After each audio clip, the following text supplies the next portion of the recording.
कंद और कारा में, कारा भी इम्पॉर्टेंट है, कारा भी पूछता है बहुत ज़्यादा। और ये पूरे याद रखिएगा ये सारा कि दिन में क्या होता है पादप में, जिसमें उभयलिंगी कौन से पादप है, कुकुरबिटा, कोहड़ा, नारियल वृक्ष, शकरकंद और कारा। प्राणी में देखेंगे तो प्राणी में केचुआ उभयलिंगी पढ़ जानते हैं, मेल फीमेल एक ही में होता है, पढ़ चुके 11th में। स्पंज में भी टेपवर्म जो, ये भी याद रखेंगे, एनसीईआरटी का है। एक लिंगाश्रयी अब देखेंगे तो एक लिंगी जिसमें केवल एक ही लिंग होता है, मेल फीमेल यानी अलग अलग होंगे, एक शरीर में नहीं होंगे, मेल अलग होगा और फीमेल अलग होगा। एक लिंगी, और इसमें क्या था, मेल फीमेल एक ही में थे लेकिन अलग अलग शरीर में होगा ये। एक लिंगाश्रयी विषम थैली, बाई यूनिसेक्सुअल, वो बाई था, ये यूनिसेक्सुअल भी कर सकते हैं। अब जब लिंग नर मादा अलग अलग शरीर में होते हैं तो इसे क्या कहेंगे, एक लिंगाश्रयी या एक लिंगी कहेंगे या विषम थैली कहेंगे। एग्जाम्पल इसका भी इम्पॉर्टेंट है नीट के लिए। और ऐसे भी जैसे पपीता हुआ, खजूर हुआ, मार्केंसिया हुआ। मार्केंसिया भी आप पढ़ चुके हैं 11th में, खजूर जानते हैं, पपीता भी। प्राणी में तिलचट्टा पढ़ चुके हैं 11th में, मनुष्य आदि। अब आइए इसका जो एनसीईआरटी से ये 1.6 देख लीजिएगा, ज़्यादा कुछ है नहीं लेकिन एक बार बना लीजिएगा, देख लीजिएगा। हो सके इसका चित्र दिखा रहा हूँ, 1.6 को दिखा दे रहा हूँ, एक बार समझा दूँगा। यहाँ देखिए ये केचुए का है, जिसमें मेल फीमेल एक ही में होता है। यहाँ दिया अंडाशय, यहाँ दिया है इसका वृषण, यानी जो अंडाशय होता है ये क्या होता है, फीमेल पार्ट होता है, और वृषण क्या होता है, ये मेल पार्ट होता है, तो दोनों एक ही में है।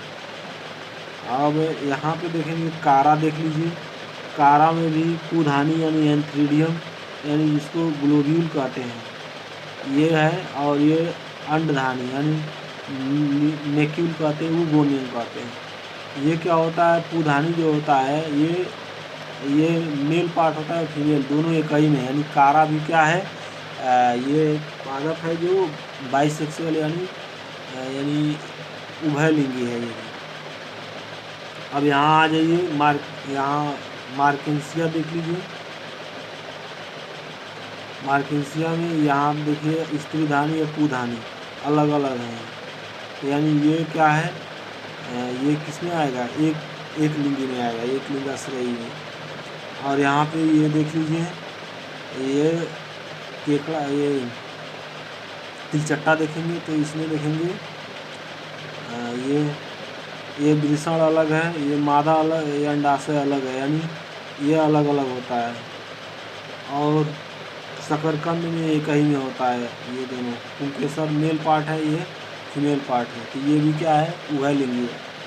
तो इसे बना लीजिएगा या समझ लीजिएगा।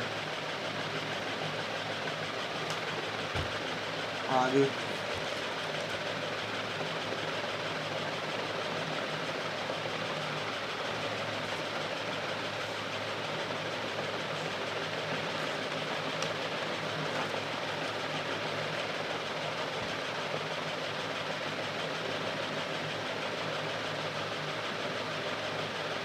मनुष्य में कुल 46 गुणसूत्र होते हैं, आपको मालूम है, जिसमें 23 जोड़ा माता से मिलता है और 23 माता से मिलता है, जोड़ा नहीं, और 23 पिता से, और ये दोनों जोड़े हो जाते हैं, मिलाकर के 46 हो जाते हैं। जीव का नाम अर्धगुणसूत्र यानी आधा, यानी अर्धगुणसूत्र मतलब अर्धगुणसूत्र यानी 2n, यानी गुणसूत्रों की संख्या। अर्धगुणसूत्र में जाएंगे 2n में जाएंगे तो मतलब दोनों मिले होते इसमें। और युग्मक में गुणसूत्रों की, जैसे जब युग्मक का मतलब मेल अलग है, फीमेल युग्मक अलग है, तो उसमें कितना होता है और इसमें दिखाना है। मनुष्य जैसे है तो यानी युग्मक में जब जाएंगे, यन में जाएंगे, यन मतलब हाफ, तो इसमें जाएंगे 23 होता है, यानी 23 मेल में होगा, 23 फीमेल में होगा। 2n में जाएंगे, अड़सूत्री गुणसूत्री में जाएंगे तो 46 हो जाता है। फिर घरेलू मक्खी में देखेंगे तो एनसीईआरटी में ये जो चीज़ें हैं, एनसीईआरटी में ऐसे डैश करके दिया हुआ है, इसको भरना है। तो ये जो चीज़ें हैं, ये चीज़ें,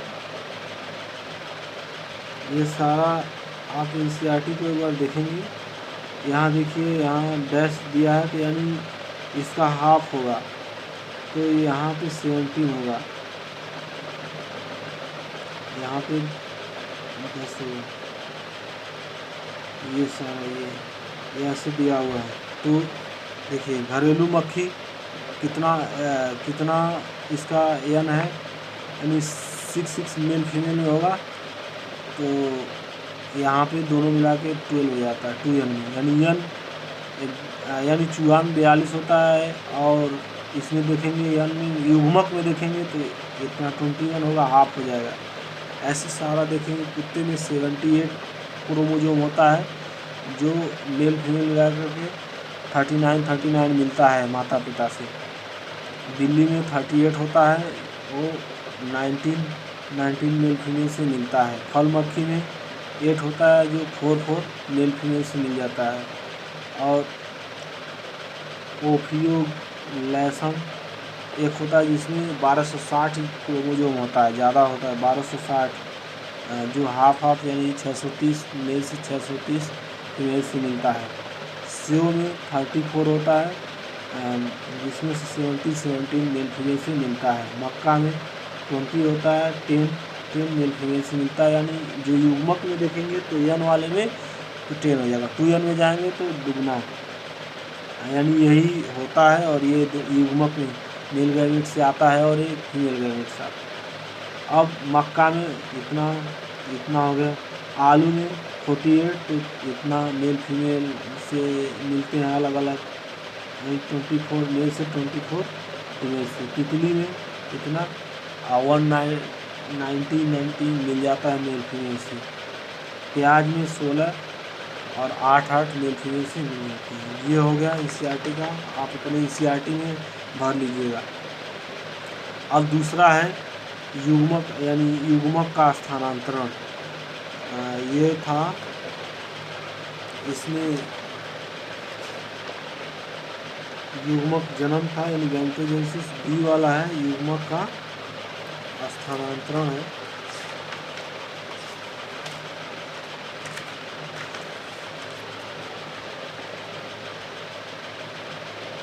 यहाँ पे देखेंगे गैमेट का कैसे ट्रांसफ़र होता है। यहाँ पे देखिए, जो अधिकांश जीव होते हैं, नर युग्मक चलनशील तथा मादा अचल होता है। अधिकांश देखेंगे तो नर युग्मक जो होते हैं गतिशील होते हैं, यानी गति कर चलते हैं। मादा एक जगह पे रहता है, स्थिर अचल होता है। मादा युग्मक जो होता है वही अचल होता है, और मेल युग्मक चल होता है। कुछ फंजाई शैवाल में दोनों युग्मक चलनशील गतिशील, कुछ में होते हैं दोनों युग्मक जो शैवाल फंजाई में गतिशील होते हैं। अधिकांश साधारण पादप जैसे शैवाल, ब्रायोफाइटा तथा टेरिडोफाइटा में जल माध्यम होता है, जल से होकर युग्मक का स्थानांतरण होता है। ये जो शैवाल हैं, ब्रायोफाइटा हैं, टेरिडोफाइटा हैं, ये क्या होते हैं, जल में इनका स्थानांतरण, युग्मक का जल में स्थानांतरण होता है, जल के द्वारा, जल में। अब बीजी पादपों में जैसे परागकण नर युग्मक के वाहक के रूप में कार्य करते हैं। जैसे बीजी पादप हैं, उनमें जो परागकण होते हैं वो नर युग्मक, और वो परागकण चले जाते हैं उस पर,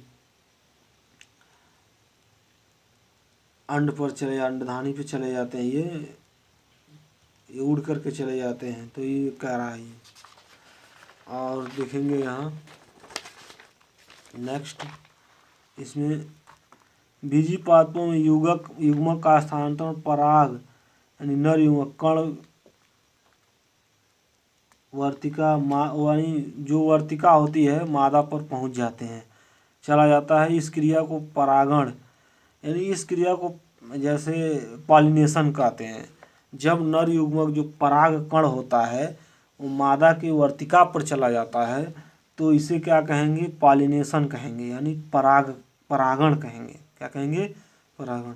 एक लिंगाश्रयी प्राणी नर तथा मादा युग्म विभिन्न शरीर में बनता है, अलग अलग शरीर में बनता है एक लिंगाश्रयी में, अतः युग्मक का स्थानांतरण एक विशेष क्रिया द्वारा होता है जिसे निषेचन कहते हैं। एक लिंगाश्रयी में हमेशा अलग अलग जब बॉडी में बनता है तो उसे हम क्या कहेंगे? युग्मक का जो स्थानांतरण होता है, मेल गैमेट फीमेल से मिलते हैं, उसे हम क्या कहेंगे? निषेचन कहेंगे।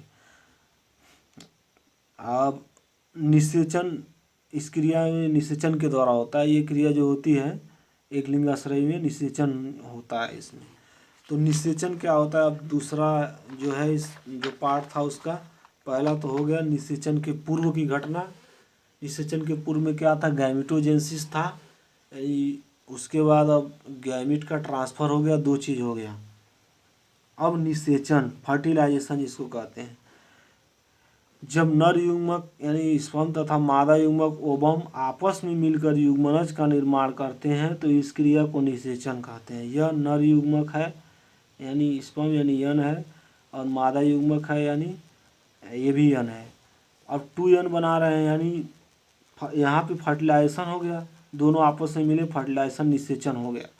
अब दोनों जब आपस में मिल गए तो इसे जाइगोट यानी युग्मनज कहते हैं, 2 यन। यानी यह हो गया 23 गुणसूत्र, यहाँ पे 23, तो दोनों मिलाकर के 46 हो जाता है, जो पीछे समझाया थे। अब नीट के लिए कुछ इम्पॉर्टेंट है और MCQ के लिए इम्पॉर्टेंट है, वैसे भी 1 नंबर के लिए भी।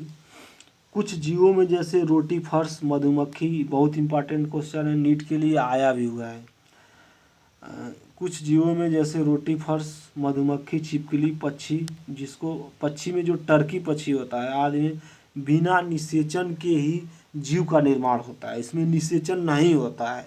ऐसा क्वेश्चन पूछ सकता है कौन से जीव में निषेचन नहीं होता है, तो रोटीफर्स बता सकते हैं, मधुमक्खी याद रखना, छिपकली, पक्षी।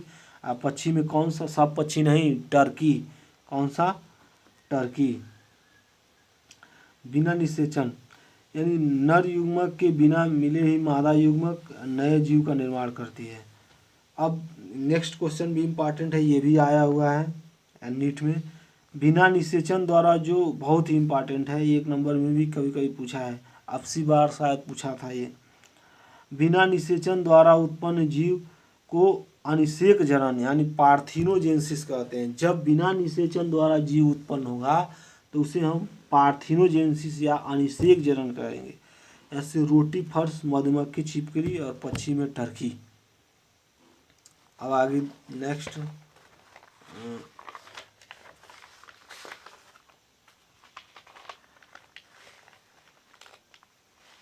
यहाँ पे देखेंगे तो बाह्य निषेचन, ये बाह्य लिखा हुआ है, समझ लीजिएगा। बाह्य, यहाँ पे बाह्य या एक्सटर्नल फर्टिलाइजेशन, यानी बाह्य मतलब बाहर से, किसमें जो है शरीर के अंदर नहीं होता है फर्टिलाइजेशन, इसमें शरीर के अंदर फर्टिलाइजेशन नहीं होता, शरीर के बाहर होता है, इसलिए इसको क्या कहेंगे? External fertilisation. जैसे देखिए, अधिकतर जलीय जीवों में जैसे शैवाल, मछली तथा उभयचर जैसे मेढक में युग्मक का संलयन यानी युग्मक का जुड़ना शरीर के बाहर अर्थात जल में होता है, यानी मेल और फीमेल दोनों युग्मक जल में आ जाते हैं और जल में ही अपने आप निषेचित हो जाते हैं शरीर के बाहर। इस क्रिया को बाह्य निषेचन कहते हैं। आंतरिक निषेचन में क्या होता है? इंटरनल फर्टिलाइजेशन, इसका उल्टा है। इसमें क्या होता है? शरीर के अंदर होता है फर्टिलाइजेशन। कहाँ होगा? शरीर के अंदर। बहुत सारे जैसे स्थलीय जीव हैं जो फंजाई, उच्च श्रेणी के प्राणी, सरीसृप, पक्षी जो 11th में पढ़ चुके हैं, स्तनधारी एवं अधिकतर पादप जैसे ब्रायोफाइट, टेरिडोफाइट, जिम्नोस्पर्म, एंजियोस्पर्म में युग्मक का संलयन यानी युग्मक का जो युग्मक आपस में जो निषेचन जो होता है वह अंदर होता है। इस क्रिया को आंतरिक निषेचन कहें। जब शरीर के अंदर होगा तो आंतरिक, जब शरीर के बाहर होगा तो उसको क्या कहेंगे? बाह्य निषेचन। एग्जाम्पल भी याद रखना है, नोट पॉइंट में यहाँ दे भी दिया है। जब शरीर के बाहर निषेचन तब उसे बाह्य निषेचन, जब शरीर के अंदर निषेचित होगा तो उसे आंतरिक निषेचन। निषेचन के अब बाद की घटना, तीसरा क्या है? निषेचन के बाद। अब निषेचन हो गया। निषेचन के पहले दो घटना हुई, गैमीट जेनेसिस हो गया, और जैसे युग्मक जनन हिंदी में कहते हैं, और युग्मक का स्थानांतरण हो गया, और स्थानांतरण हो करके फर्टिलाइजेशन भी हो गया। अब आगे यानी निषेचन हो गया, निषेचन के आगे क्या घटना होगी? निषेचन होने के बाद जाइगोट यानी युग्मनज बनेगा और भ्रूण बनेगा। उसके बाद नया जीव, जब भ्रूण बन गया तो नया जीव बन गया। तो युग्मनज, सबसे पहले युग्मनज द्विगुणित यानी हमेशा 2n होगा। जब युग्मनज की बारी यानी जाइगोट आएगा तो n मिलकर के 2n बनाते हैं, उसे जाइगोट का निर्माण सभी लैंगिक जनन करने वाले जीवों में होता है। ये जाइगोट सभी लैंगिक। बाह्य निषेचन करने वाले सभी जीवों में युग्मनज का निर्माण माध्यम जल होता है। जितने बाह्य निषेचन वाले होते हैं तो जो बाहर होता है तो वो उनका माध्यम क्या होता है? जल होता है, जल में ही होता है।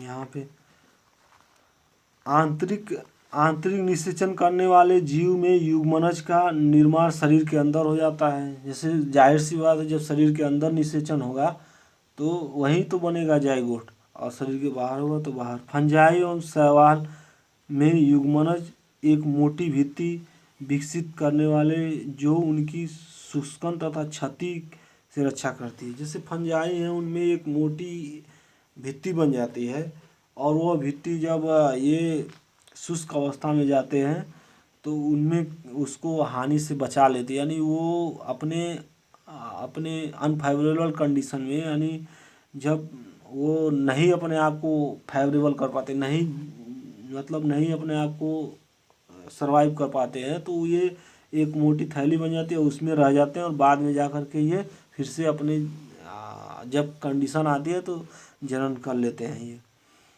युग्मनज एक पीढ़ी से दूसरी पीढ़ी में जीव के बीच महत्वपूर्ण कड़ी है। यह क्या है? कड़ी बना रहे, जो प्रजातियों की निरंतरता को बनाए रखने में सुरक्षित करती है। ये भी होगा। प्रत्येक लैंगिक प्रजनक जीव वहाँ यहाँ तक कि मानव में जीवन की शुरुआत एकल कोशिका, जितने भी जीव होते हैं जो लैंगिक जनन करते हैं उनमें एक कोशिका से शुरुआत होती है। पहले बहुत छोटा एक कोशिका ही रहेगा, और धीरे धीरे उसमें कोशिका क्या होती है, धीरे धीरे जैसे जैसे बटना शुरू हो गई, और धीरे धीरे शरीर में कोशिका युग्मनज के रूप में धीरे धीरे शरीर बन जाता है। अब आए इसमें भ्रूणोद्भव, यानी जब भ्रूण का बनना, एम्ब्रियोजेनेसिस यानी भ्रूण कैसे बनता है, दूसरा पॉइंट है भ्रूण।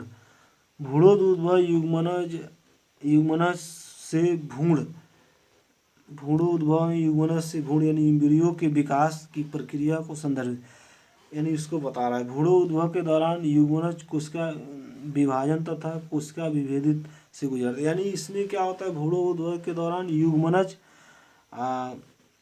कोशिका विभाजन हो गया, कोशिका विभाजन मतलब कोशिका धीरे धीरे बंटना शुरू, 1 से 2 4 ऐसे बनती जाती है, और कोशिका का विभेदीकरण वो होता है जैसे भ्रूण के विकास के दौरान जहाँ कोशिका विभाजन से कोशिकाओं की संख्या में जब वृद्धि होती है तो उसी को विभेदीकरण भी कह देते हैं।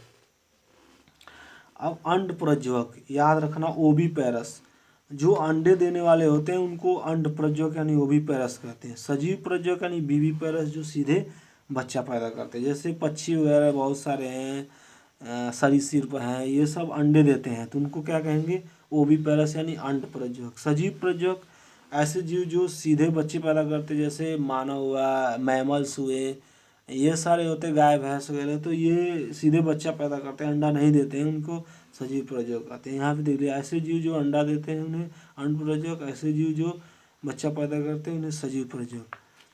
अब यहाँ पे नीट के लिए इम्पॉर्टेंट क्वेश्चन है, ये याद रखना है, नीट में आया हुआ क्वेश्चन है, 2 बार आया है।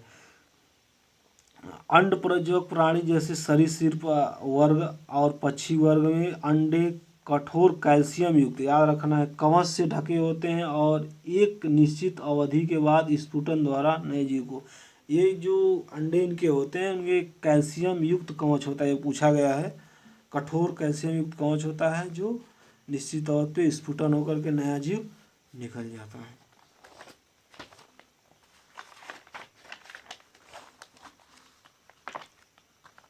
नेक्स्ट सजीव प्रजोग जैसे ये हैं जो सीधे बच्चा जीवों में मादा जीव के शरीर के अंदर युग्मनज विकसित होकर शिशु का विकास करता है। जैसे शरीर के अंदर ही विकास होता है इसमें सजीव प्रजोग में।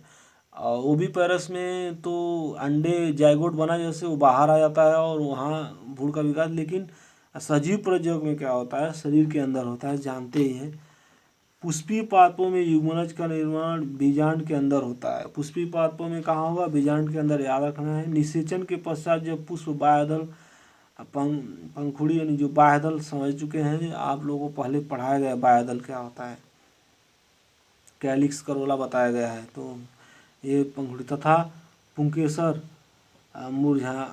मुरझा जाते हैं, जबकि स्त्री केसर पादप से जुड़ा रहता है। ये मुरझा जाएगा और ये पादप से जुड़ा रहेगा। निषेचन के पश्चात युग्मनज भ्रूण के तथा बीजांड के बीच विकसित हो जाता है।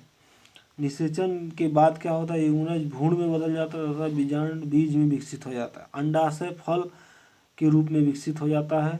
आगे चलकर फल पर एक भित्ति बन जाती है जिसको फल भित्ति कहते हैं, जिसको पेरिकार्प यानी फल भित्ति, जो फल को सुरक्षा मिलती है। यहाँ पे देख सकते हैं आप मटर का, देखिए यहाँ पे यस मतलब सीड यानी बीज है, ये फल है।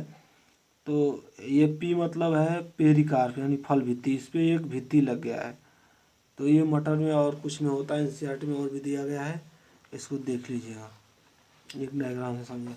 अब कुछ क्वेश्चन है जो सॉल्व करके भेजना है और जो नहीं आएगा उसको पूछ लेना है, फिर से कमेंट करके व्हाट्सएप पे भेज देना है, ये क्वेश्चन नहीं आ रहा है। पार्थिनोकार्पी यानी अनिषेक जनन किसे कहते हैं पढ़ा चुके हैं अभी, उदाहरण सहित लिखिए। निषेचन की परिभाषा लिखिए और बाह्य निषेचन आंतरिक निषेचन को उदाहरण सहित समझाइए। लैंगिक जनन क्या होता है, इसका लैंगिक जनन को विस्तृत लिखना है। एनसीईआरटी के जो पीछे क्वेश्चन दिया है एनसीईआरटी के पीछे उसको भी लगाना है, जो ना आए उसको पूछ लेना है। जो भी डाउट हो एकदम आप व्हाट्सएप पे भेज करके पूछ सकते हैं, फ़ोन भी कर सकते हैं, जिस तरह से भी कोई भी डाउट हो पूछ सकते हैं। Thank you. और इसे लिख लीजिएगा कॉपी में और क्वेश्चन सॉल्व करिएगा। 1 लेसन कंप्लीट हो गया और आगे अब वीडियो बनेगा 2nd लेसन का। कोई भी डाउट हो तो आप पूछ सकते हैं। Thank you.